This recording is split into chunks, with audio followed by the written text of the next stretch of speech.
Eu tô ouvindo Acabou a a primeira televisão aula. aqui agora. Eu tô ouvindo a Acabou a televisão primeira aula. aqui.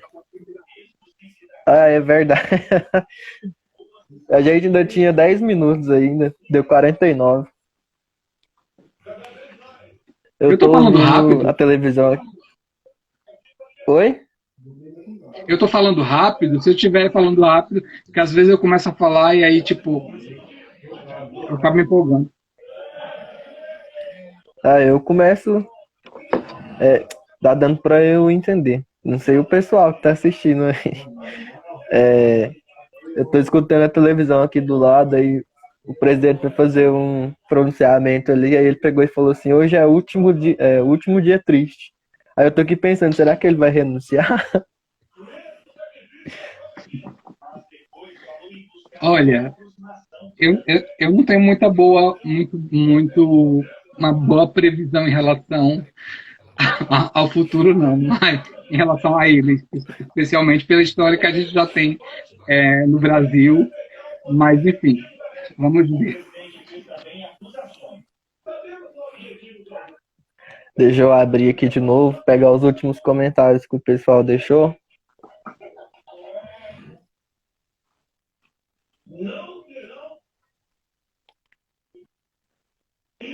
O pessoal Favela e Poesia fez um comentário, né? O que nos aproxima mesmo é o desejo de transformar a realidade. Com certeza somos todos classe trabalhadora.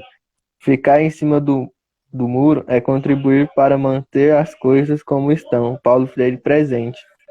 E a Geisa Damasceno escreveu na PJMP de Assédio Rui Barbosa, Grupo Livre, Paróquia Santa Luzia presente na luta. Geisa.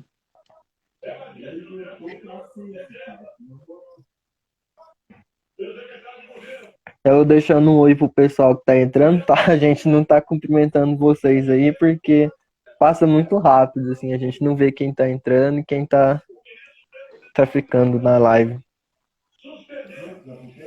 Então a gente já na outra live fez o primeiro momento, né, da acolhida, fez a primeira e a segunda pergunta.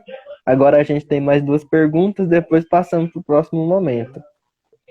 Carlos, a terceira pergunta, tá? Como podemos Uhum. trabalhar de forma mais incisiva uma educação popular dentro da PJMP? Então, é uma pergunta difícil. Essa é uma pergunta difícil porque no momento em que a gente defende uma construção coletiva, né, eu acho que, assim, de alguma forma, a gente, ou aliás, alguma não, de várias formas, a gente já trabalha no sentido de uma educação popular. E eu acho interessante a gente perceber o seguinte, que existem várias formas de pensar a educação popular. Né? A educação popular no Brasil ela vai tomando várias formas, vai sendo conceituada de várias formas. Lá no início do século XX, por volta de 1920, 1930, um grupo de professores, né, entre eles Anísio Teixeira, Fernando Azevedo, já encabeçavam um movimento de educação popular. Né? Eu acho que é importante a gente perceber a respeito de que popular é esse. E percebermos também uma questão uma mudança que aconteceu. Né? Se a gente for tomar, por exemplo, como base, na época de Paulo Freire, ou seja, na década de 60, 70, onde nós tínhamos uma juventude oriunda das zonas rurais, uma juventude agrária muito forte e muito jovem morando na zona rural. E aí, se você começa a perceber que a partir da década de 90 em diante, né, sobretudo, isso começa a mudar. Da mesma forma em que a questão do acesso à escola, do acesso à escolarização, começa a mudar também a partir da Constituição de 88 e da LDB em 96. Então, assim, eu acho que uma forma mais decisiva de trabalhar primeiramente, está sempre envolvendo os jovens, né, e às vezes a gente acaba meio que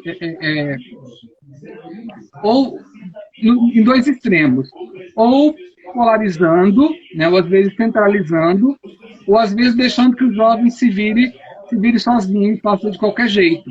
E, na realidade, a ideia da educação popular é uma ideia de troca. É uma ideia de troca. E aí é tanto que vai haver uma mudança, inclusive a gente vai começar a perceber, por exemplo, a partir da década de 80, 90, sobretudo, que os jovens, inclusive os jovens da PJMP, começam a sair, deixar a pastoral e entrar na academia. Hoje nós temos jovens da PJMP, pessoas da PJMP, que estão ocupando o espaço como professores que fizeram graduação, mestrado, doutorado. Então, assim, é criar essa interlocução, né, de forma que a prática e a teoria acabam se entrelaçando. Né? Não pode haver essa dicotomia entre teoria... a teoria é uma coisa, eu quero ver na prática, ou vice-versa. Mas é uma com a outra, ao mesmo tempo, está uma problematizando a outra, né? De forma que a prática vira teoria e depois vira prática novamente e vira nesse processo constante. Um outro aspecto é ouvir os jovens, é ouvir a juventude, construir com ela, enfim. Eu destaquei algumas coisas, mas assim, a gente vai acabar me prolongando um pouco, mas eu gostaria de destacar dois pontos principais.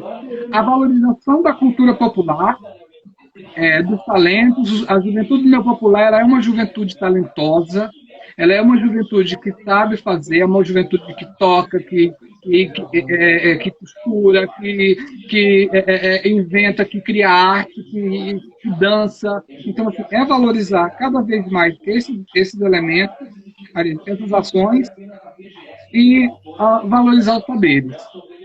Né? Valorizar os saberes que cada um tem e conhecer os saberes da pastoral, conhecer os saberes da comunidade também. Tem um ponto que eu gostaria de destacar, que eu faço uma inversão, que a gente geralmente fala muito da relação fé e vida. Eu faço uma inversão, eu faço da relação vida e fé. Né? Porque a vida vem primeiro e a fé vem depois, né? Então, assim, é fazer essa relação. E tem uma coisa que eu acho que é muito importante para a gente pensar, é que, assim, não é pelo fato de sermos do meio popular que a gente precisa fazer de qualquer jeito. Às vezes, assim, tudo meio... Eu já ouvi situações... Nesse meu período de assessoria, tipo, mas na PJMP sempre foi assim. Mas o Brasil sempre foi assim. Essa visão que Paulo Freire vai chamar de visão fatalista da realidade, isso não corresponde a uma pedagogia libertadora. A pedagogia libertadora ela está constantemente problematizando.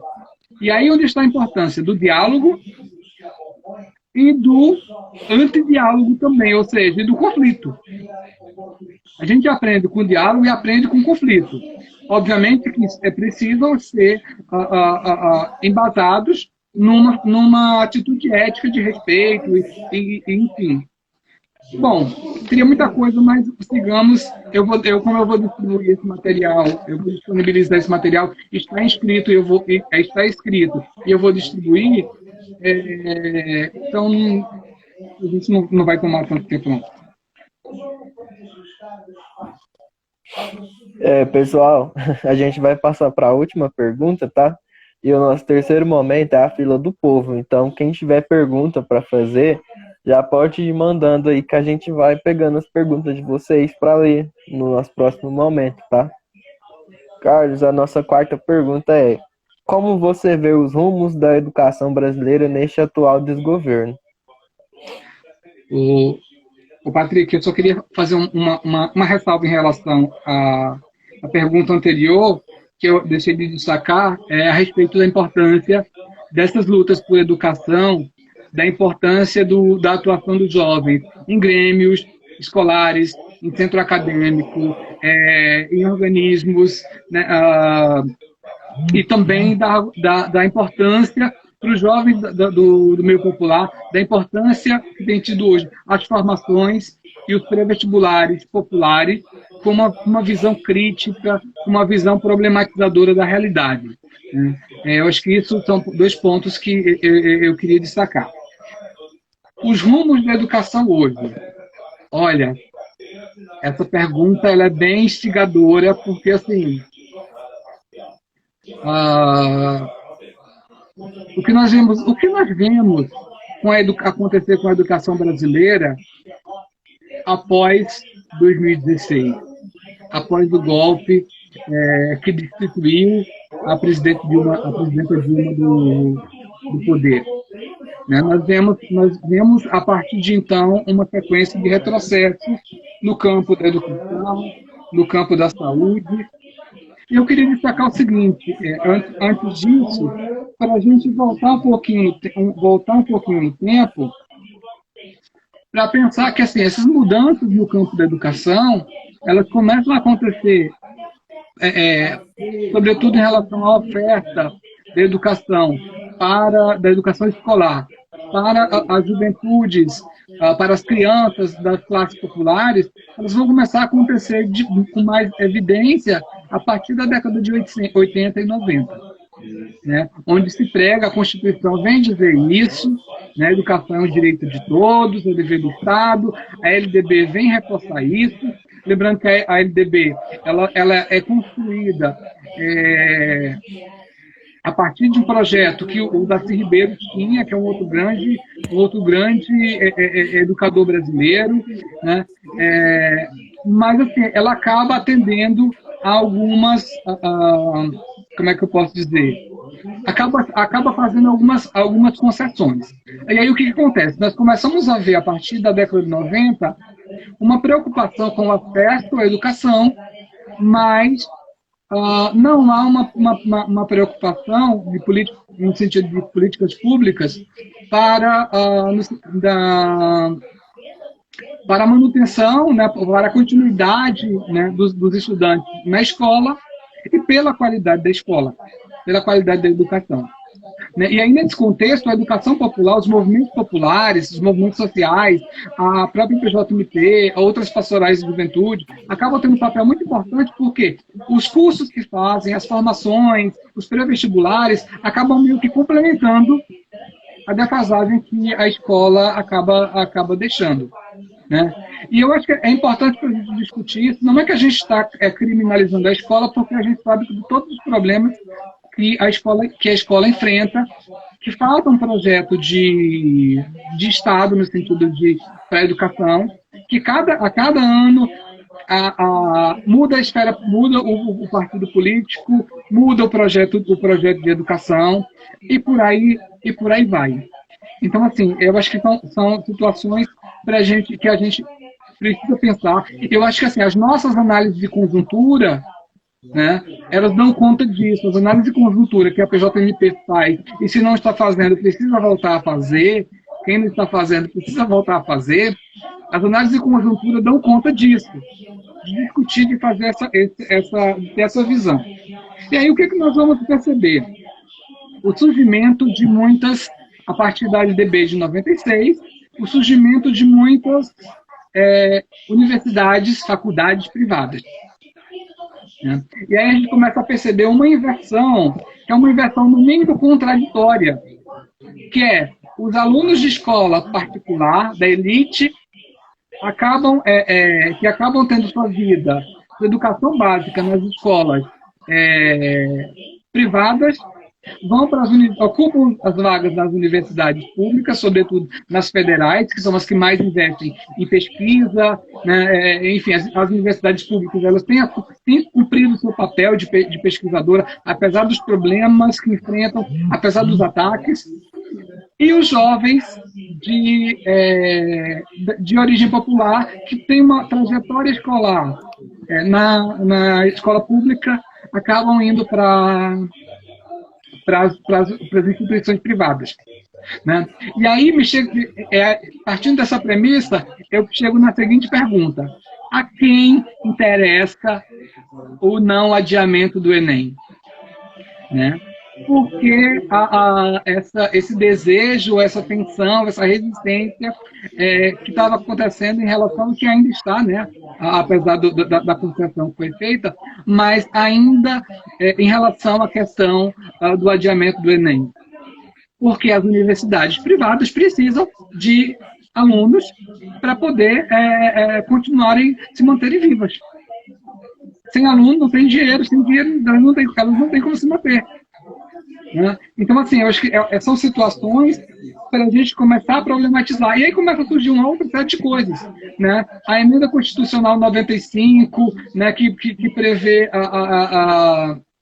que normatiza no sentido do congelamento dos investimentos em educação, o surgimento das escolas militares, né, que faz parte de um projeto também que quer que as pessoas não pensem, e que é justamente a educação bancária, e é contrário ao que Paulo Freire defende. Enfim, umas perseguições a professores, e agora também toda essa questão em relação à pandemia do Covid-19, que é a questão de que são colocados nos professores ou nos ombros dos professores e das professoras uma responsabilidade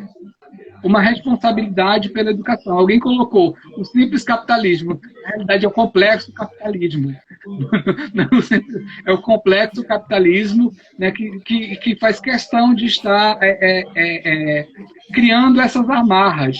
Né? Ou como a Catherine Walsh coloca, que é uma autora equatoriana, ela diz o seguinte, que eu não sei se o conceito é dela, mas o que eu vi foi ela falando, que é uma hidra. O capitalismo é uma hidra de muitas cabeças, que você corta uma e surge outra, que você corta uma e surgem duas, três. Né? Então, acho que assim, são alguns elementos para a gente pensar. E a gente pensar também que essa questão que está acontecendo hoje do EAD forçado pode ser também uma estratégia política para futuramente ter no sentido de acabar com as escolas. Eu só gostaria de ressaltar que, a parte de tudo isso, há também a coisa boa. O movimento de ocupação das escolas em 2015, 2016, né? Os movimentos sociais, as pastorais sociais, né? As igrejas evangélicas, né? De cunho progressista, também tem uma atuação no sentido de tensionar, de investir, de tensionar, de reivindicar, de lutar por uma educação pública, gratuita e de qualidade, onde os estudantes da classe popular possam ter acesso e permanecer. Eu fiz um estudo em 2018 e chega na quase no Brasil, eu tomei como base o censo escolar de 2017. Chega na base de 1 milhão de jovens que abandonam a escola por ano. Né? Então, assim, para a gente pensar como isso acaba interferindo, né? E acabam tentando também disseminar a ideia de meritocracia. Né? De que cheguei lá por mérito. Eu não acabei de concluir o meu mestrado, não foi por mérito, não. Foi por muito esforço, né? Por muito esforço, por empenho, não só empenho da minha família, empenho de muita gente. Então, não foi mérito. Como muitos, né? Mas se tenta criar essa concepção de que foi mérito seu, você conseguiu porque mereceu, e os outros não merecem? Né? Então assim, simplesmente para a gente pensar. E aí eu acabo, para finalizar essa pergunta, eu acabo evocando Paulo Freire no sentido de que Precisamos de uma pedagogia da pergunta, problematizadora, crítica, de uma pedagogia da indignação, indignada, capaz de questionar, capaz de pensar novas alternativas e de uma pedagogia da autonomia, de forma que os nossos jovens possam construir a sua autonomia enquanto sujeitos. E, nesse sentido, o diálogo, apesar das dificuldades que a gente tem na atualidade de dialogar, por conta do que Freire ia chamar de pseudo-diálogos, que toda a discussão que a Cláudia já trouxe um pouco na live anterior, a respeito do uso das tecnologias, né, que a gente precisa ir aí ponderando. Né? Bom, para finalizar assim, essa pergunta, eu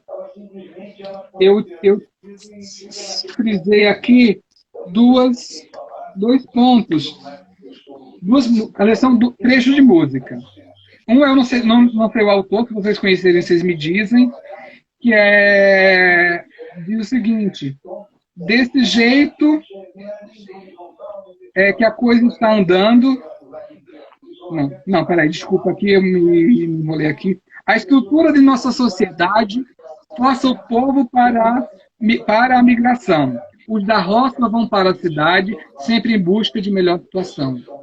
Eu acho que isso sintetiza a nossa análise de conjuntura, né, nesse sentido de que os jovens, muitos jovens que moravam na zona rural, migraram para a zona urbana, migraram para o centro da cidade em busca de estudo, e aí acabam vivendo situações extremamente precárias, de dificuldade, e termino com uma música aliás, com dois trechos de música. Uma que diz: acorda América, chegou a hora de levantar. Porque esse problema não está afetando só o Brasil, não, mas a América Latina novamente, assim como aconteceu lá na década de 60 e 70. E termino com uma frase do Ramon Fagundes, que foi o compositor do Congresso, né? E aí tem toda uma história por trás disso, que é: vem ser jovem consciente, vem ser luz e transformar. Precisamos ser luzes, sejamos luzes, mesmo em tempos sombrios.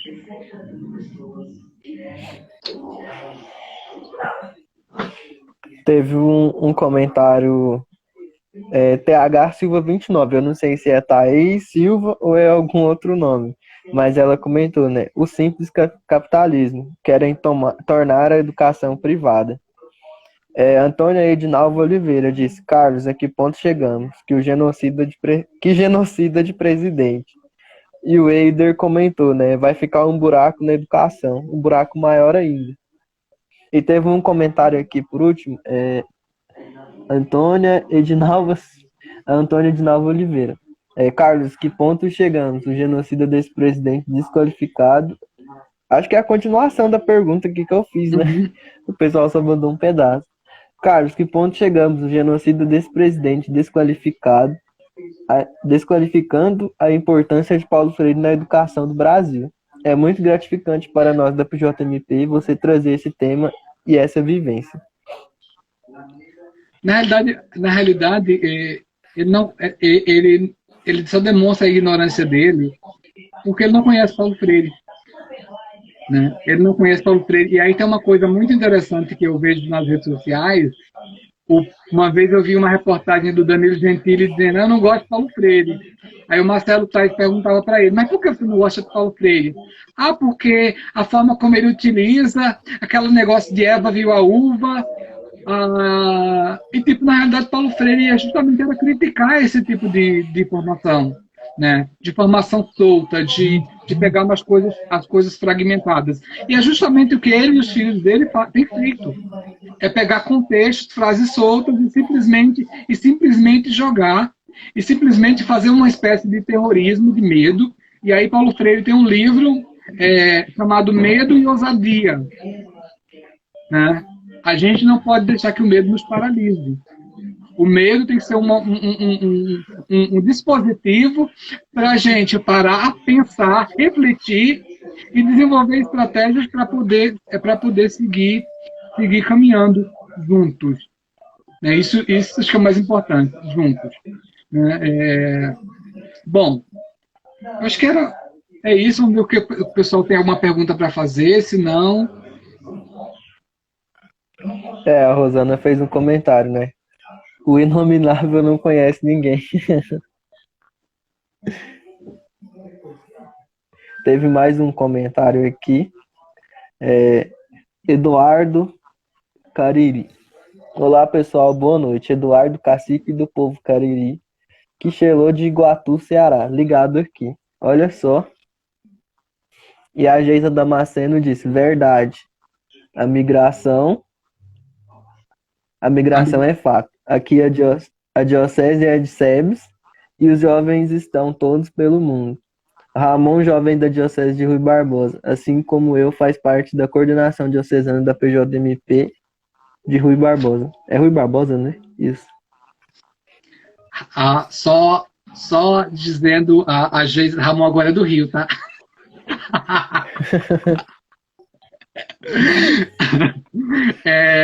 Eu acho que a gente tem muito que analisando a nossa conjuntura de PJMP, a gente tem muito, acho que a gente precisa avançar em algumas questões no sentido de perceber que assim, os nossos jovens, os jovens formados na PJMP, eles são jovens que eles acabaram ocupando outros espaços. Entre outros espaços, a própria academia, e essa é uma discussão que a gente tem feito já há algum tempo, no sentido de tensionar, de fazer com que não haja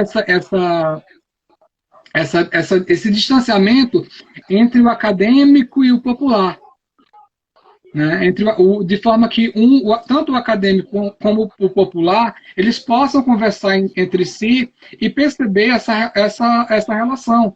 Porque essa questão do acadêmico no canto e o popular no outro, ela foi construída ao longo de muito tempo e com um propósito. Né? Tem um autor chamado Carlos Rodrigues Brandão, que estuda Paulo Freire, inclusive, ele vem discutir muito a respeito disso, né? de que a partir do momento em que a gente tem essa inserção dos jovens, do meio popular na academia, e começa a pesquisar e começa a tensionar, então, assim, acho que eles acabam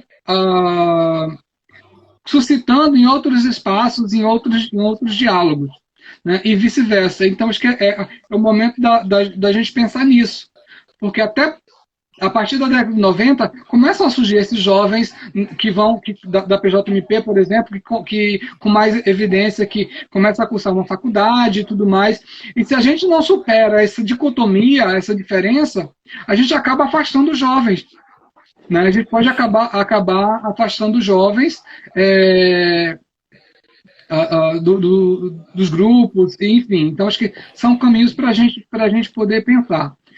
Se não me engano, antes de fechar a live, o Zenóbio tinha feito uma colocação, não sei se ele está online ainda, a respeito da questão dos oprimidos, que o Paulo Freire vai colocar que numa sociedade marcada pela opressão, pela exclusão, o oprimido, muitas vezes ele sonha ou ele acaba se tornando opressor quando chega no momento. E essa é uma discussão muito propícia, porque a gente pode perceber como muitas pessoas às vezes sofrem muito. Eu digo, por exemplo, eu trago 2 exemplos concretos, ou talvez até 3, a questão de professores que às vezes vêm da base e tudo mais, mas quando chegam num determinado espaço, parece que esqueceu da base, né? Age como como um conteudista, como um transmissor de conteúdos. Policiais, muitos policiais às vezes têm a sua formação, e aí é importante a gente perceber e questionar por que para ser policial não precisa de tanta formação. Né? Você com o ensino médio você consegue fazer o concurso para ser polícia e enfim, né? E aí você chega o policial que tem lá, acaba se rebelando contra a pessoa que é da mesma classe que ele, enfim. Então, são exemplos do oprimido que acaba, quando chega numa situação de poder, acaba se tornando, assumindo uma postura de opressor. Né? Acaba deixando de escutar, acaba tentando simplesmente impor, ou mesmo a gente pode analisar as pessoas que simplesmente que são pobres, que vivem numa situação de precariedade e que abdicam do seu direito de votar, que apoiam um projeto de governo que é totalmente, aliás, uma falta de projeto de governo que é totalmente contrário ao povo, né, porque não há projeto, né, o governo que aí está não tem projeto, na realidade ele não tem projeto, ele não foi para os debates, foi uma questão estratégica, ele não tinha projeto, então vai fazer o que num debate, né? Então, assim, é negar a sua própria identidade. Essa é a questão do oprimido. Cada um de nós carregamos esse opressor em função das nossas experiências, carregamos esse opressor dentro de nós. E a questão é como trabalharmos para não fazê-lo aflorar. A resposta é uma pedagogia libertadora, né? De forma que a gente acaba perdendo um pouco essas amarras. Teve um comentário aqui da Edinalva, ela mandou para você. Você é muito especial, meu querido, na minha vida. Parabéns, amei a história. Ninguém deterá e rio que corre para o mar. Ninguém deterá o rio que corre para o mar. Obrigado, meu amigo, por essa maravilhosa reflexão. Viva a nossa resistência. Eu estou vendo que o Rogenildo fez uma colocação aí de que a educação popular é uma outra modalidade que até a atualidade associa-se no imaginário de muitos pesquisadores como a educação não formal. De fato, mas isso só que a gente tem que perceber que assim, a partir do momento que na década de 90 começa a abrir com a Constituição, quando vem com essa ideia de uma educação a defesa de uma educação como direito de todos e dever do Estado, a educação passa a ser feita para as classes populares. Né? E aí vem uma outra questão. A quem interessa dizer que o público não presta? Esse discurso de que a educação pública não presta, de que o SUS não serve, né, de que isso não... Na realidade, existe todo um propósito por trás disso. Todo um propósito estratégico, mercadológico, né? E que a gente vai retomar na próxima quarta-feira, na live de Goiânia, né, Patrick? Isso aí. Para quem quiser continuar ouvindo o Carlos, corre no nosso perfil, começa a seguir que quarta-feira ele vai estar na nossa live conversando com a gente um pouco. Então vamos lá encerrar nossa live hoje? Vamos sim. Agradeço o pessoal que contribuiu com os comentários e perguntas, tá? E agora a gente vai para o nosso último momento, que é de encerrar a nossa live de hoje. Senão fica muito cansativo e o nosso tempo é corrido. A gente preparou um poema, o Carlos dividiu ele em 2 e cada um lê um pouquinho. Patrick, eu só quero dizer o seguinte, esse poema, na realidade, foi o primeiro poema que eu fiz na PJMP lá na década de 1994. Eu não sei se a Elisângela está de Cariús, ainda está aí, mas foi um jogral que a gente fez numa semana jovem lá em Cariús e que eu retomo nas minhas discussões, né, o mesmo. Que bom que você trouxe isso de volta, né? Que nessa época eu nem era nascido ainda. Pois é.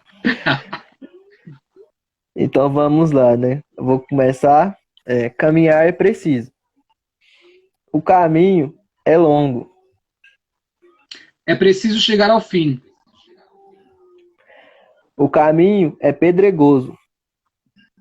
É preciso desviar das pedras, quebrar as rochas e seguir avante. O caminho é perigoso. É preciso ter coragem, correr riscos, enfrentar o perigo e ser constante. O caminho não está feito. É preciso construí-lo todos os dias, arrancando espinhos, derrubando barreiras, alterando vales. O caminho às vezes escurece.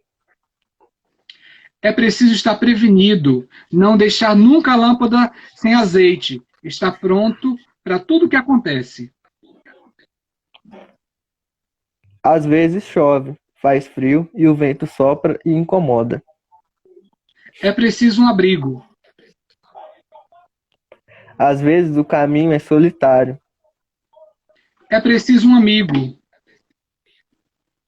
Às vezes o sol queima, a sede devora. É preciso uma sombra, uma fonte onde a gente se revigore. Às vezes, toda a perspectiva de um caminho desaparece. É preciso uma esperança profunda sem limites. Uma esperança que nunca desvanece. A certeza de que alguém falou e a sua palavra nunca falha.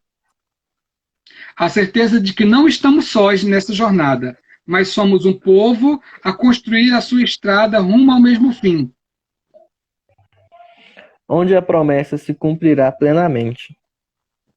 Onde não haverá mais chuva, nem frio, nem trevas.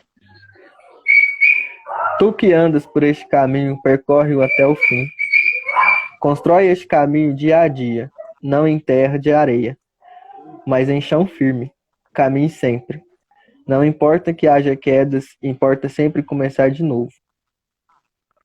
Confiar sempre nesse mesmo amigo, seguir sempre em frente como peregrino, como povo. Caminhando e crescendo na mesma amizade e na mesma fé, alimentados pela mesma esperança em busca da comunhão. Caminhando sempre de mãos dadas, com a mesma coragem e mensagem. Eis o lema do cristão: caminhante não há caminho, faz-se caminho caminhando. Então, gente, obrigado, agradeço imensamente ao pessoal do Ceará, do Pernambuco, da Bahia, né? Tem o pessoal de Ipirá que mandou mensagem para mim, manda um abraço para a gente, sintam-se abraçados, né? Pessoal de Goiânia, a Rosana de São Paulo, enfim, um abraço a todos vocês. Sempre que quiserem conversar sobre Paulo Freire, sobre a PJMP, me coloco à disposição, tá? Me coloco à disposição mesmo. Eu acho que, assim, para trabalhar Paulo Freire, era preciso um ciclo de cultura digital, seja lá como foi, né? Porque, assim, é muito amplo e tem muita coisa para a gente discutir e não dá para falar de Freire sem olhar para a realidade, né? Precisamos, de um lado, a realidade, do outro, Freire. Muito obrigado, um cheiro no coração de cada um e cada uma de vocês. Patrick, muito obrigado, tá? Obrigado agradeço à Coordenação Nacional pelo convite. E, enfim, tamo junto. Mais uma vez eu agradeço também pela partilha. Eu aprendi muito na live de hoje, tá? Para mim foi um momento assim top ouvir você falando tão livre sim e aberto, tão natural de Paulo Freire. E também agradeço o pessoal que nos assistiu desde a primeira live aí que a gente encerrou e iniciou essa. Agradeço também ao pessoal que deu a oportunidade de eu participar deste momento. E é isso aí. Tá pronto, tá? Envio para vocês. Tá certo. Tchau. Abraço.